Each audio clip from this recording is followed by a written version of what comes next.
live here.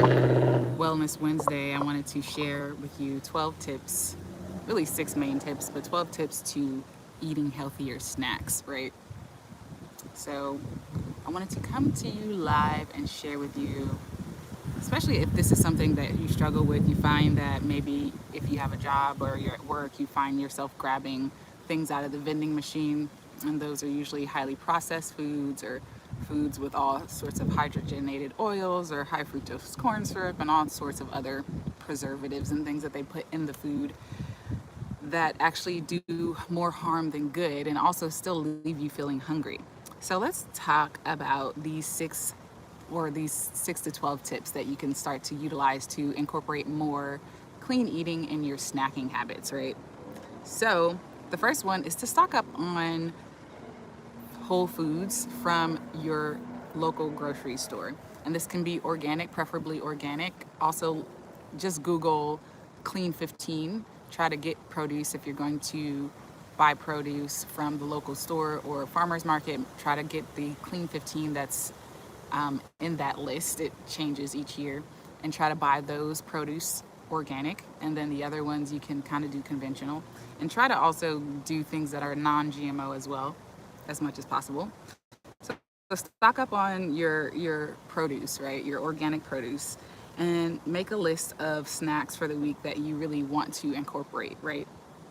The second tip is to start to bring your produce home and wash all of it together. So when you are grocery shopping, instead of just sort of leaving them in the bag and throwing them in the refrigerator, go ahead and take some time out when you get a chance. Maybe when I had a full-time job, usually my prep days were Sundays, but take a day to really kind of sort through your fruits and vegetables and wash them cleanly and then sort them out. And then the next tip is to whip up some of your favorite snacks, right? So snacking doesn't really take, for me, I usually snack on mostly fruits and vegetables. I do have my favorite sort of healthy chips that I go to, as well as nuts and seeds and stuff like that. So whip up your favorite snacks, right? Go ahead and whip up your favorite snacks. In this article, I share one that's really tasty, which is sort of raw vegan chocolate banana covered bites. Definitely check out the link in the article for the recipe on that. And then another tip is to wake up 15 minutes earlier than your usual time to prepare your snacks for the day. One of the things I used to do when I had a full-time job is I would always wake up a little bit earlier and throw some of my favorite snacks in the oven.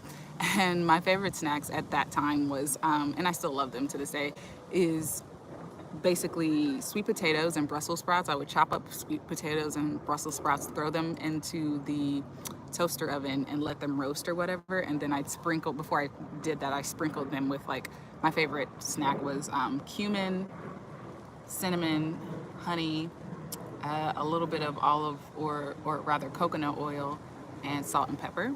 And I'd roast those, and that would be either my lunch or my snack, right?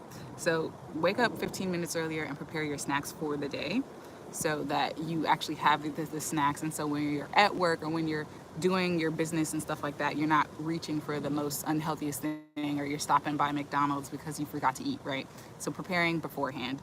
And then the fifth tip is to, if you feel a little bit adventurous, is to purchase a new tool that can help you. One of the things that you can purchase is like a dehydrator. You can pretty much dehydrate almost anything, especially fruits and vegetables. You can dehydrate and make your own kale chips. You can make your own banana chips. You can make pretty much anything in the dehydrator. So there's a bunch of different recipes that you can that you can look up to try in the dehydrator. The sixth tip is getting bulk nuts and seeds, right? One of my favorite snacks are pistachios and pumpkin seeds and almonds and stuff like that. So getting your almonds and making sure that when you do have the nuts and seeds, you only take like one handful, like whatever the palm of your hand, that's technically a serving, right? So no more than 1 to 2 handfuls of nuts a day, because those are really easy to eat a whole bag of and realize you just ate like 1,000 calories worth of nuts and seeds. And it's easy to like overeat on nuts and seeds. So just make sure that when you are eating nuts and seeds, it's only like a handful. And then so the seventh tip is to diversify your products your produce selection. So experiment with a variety of different fruits and vegetables for your snacks, right? So you can have more variety and eat more according to the seasons, right? So like in the fall and stuff like that, I love, like, my sweet potatoes, fall and winter sweet potatoes, Brussels sprouts, kale, stuff like that. In the summer, I'm eating more juicy stuff. In the summer and spring, I'm eating more juicy fruit like oranges and pineapple and, citric grapefruit and stuff like that, grapes and berries and stuff like that. So start to diversify your produce, right? And the eighth tip is to invest in produce preservation tools. So this can be, I have a veggie wash that I pretty much use on all my vegetables and fruits. I spray them down, and even if it's organic, I spray them down, wash the vegetables and fruits and eat before you eat them. So that also preserves it, but also, gets rid of any excess stuff that's on the fruits and vegetables. And also, if you buy certain containers and things like that, that can help you help you to store your fruits and vegetables, that preserve their shelf life for like another day or two. Remember, when you're buying produce, another bonus tip is then when you buy produce, that it has a shelf life. It's not like all these preservative things that you find in boxes and bags and that you can store in your closet for months on end and then come back to it. Fruits and vegetables, like in nature, they rotten and spoil. So you want to eat those first, right? And then the ninth tip is to get creative with snack prepping, right? Experiment with different ways to prepare your fruits and snacks and vegetables. So try roasting them, like I shared with you, or try blending some of your favorite spices and herbs, and sprinkling them on your vegetables or whatever. And trying different like flavors of sauces and stuff like that, right? Which is the next one, is explore different flavor combinations. 10th one is to explore different flavor combinations. So, try like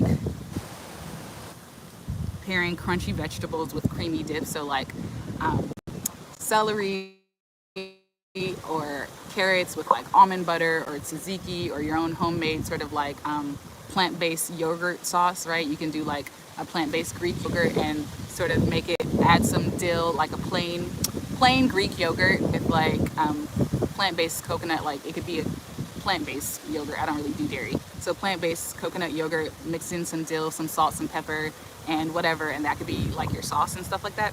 So just experiment with different flavor combinations, right?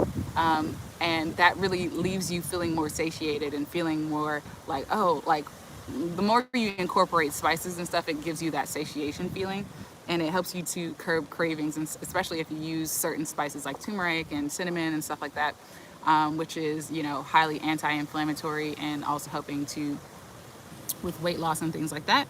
So incorporating more like spices and herbs and stuff into your vegetables and fruit snack making can also, curb the cravings, but also make you feel satiated, and also help you just keeping your body clean and enlivened. And then the 11th tip is to embrace healthy indulgences. Like, I am one for moderation. So one of the things that I learned from my mother, who's also a physician's assistant, and she's going to be starting to do some more videos, hopefully coming up this year for Diviner School. So I'm going to start having her come on for Wellness Wednesdays. But one of the things she always shared with me is of everything in moderation. And one of the things I sort of added to that is, if you're diseased, then you have to go extreme. If you are okay, then everything in moderation, right? So what do I mean by that is that when you have an ailment, like, you've developed womb issues, there's like physical manifestations of like fibroids, or, a cyst, or you have endometriosis, or you're struggling with, being overweight, or you're struggling with autoimmune diseases, or you're struggling with diabetes, or any of the high blood pressure and stuff like that. Anytime your body has produced an actual physical symptom or ailment, you want to start to be a little bit more extreme with your with the measurements that you're taking in your food and your herbs and intake and stuff like that. Because at this point, your body is like screaming for help, and not on a subtle level. Like, when you develop diseases, the body is saying, warning, warning, right? These are warning signs. So anytime you're in disease, it's time to go extreme. Remember the saying, anytime you're diseased, it's time to go extreme. And what I mean by extreme is not just clean eating, but you kind of want to do a detoxification and things of that nature, to give the body a reboot and give the body a chance to be able to cellular regenerate its own cells and to really heal and repair itself, right? But if you're okay and you don't have any major issues, major ailments and stuff like that, and maybe you just want to do, a seasonal cleanse or a seasonal, tune-up, then being able to do things in moderation, which is tip number 11, which is indulging in having healthy indulgences, like having like a piece of dark chocolate, to satisfy that craving, that's craving or whatever, or having that vegan chocolate chip cookie once in a while, right? The issue is, especially here in America, is not that this is becoming a worldwide phenomenon as well, because our American ways are spreading worldwide. But it's not that having those things are bad. It's having it in excess, right? It's like when you repeatedly continue to injure yourself. It's like you have a wound that's wide open and you keep stabbing the wound. It's never going to heal, right? So having things in moderation when you're actually healed, like the scab is there or the skin has regrown, it's totally fine. But if you have a scab, or you want to do everything you can do to help heal that scab and give the body a chance to regenerate itself, right? And then the last tip is to prioritize portion control. So like I talk about in the sixth tip, which was nuts and seeds, recognize that certain nuts and seeds and things have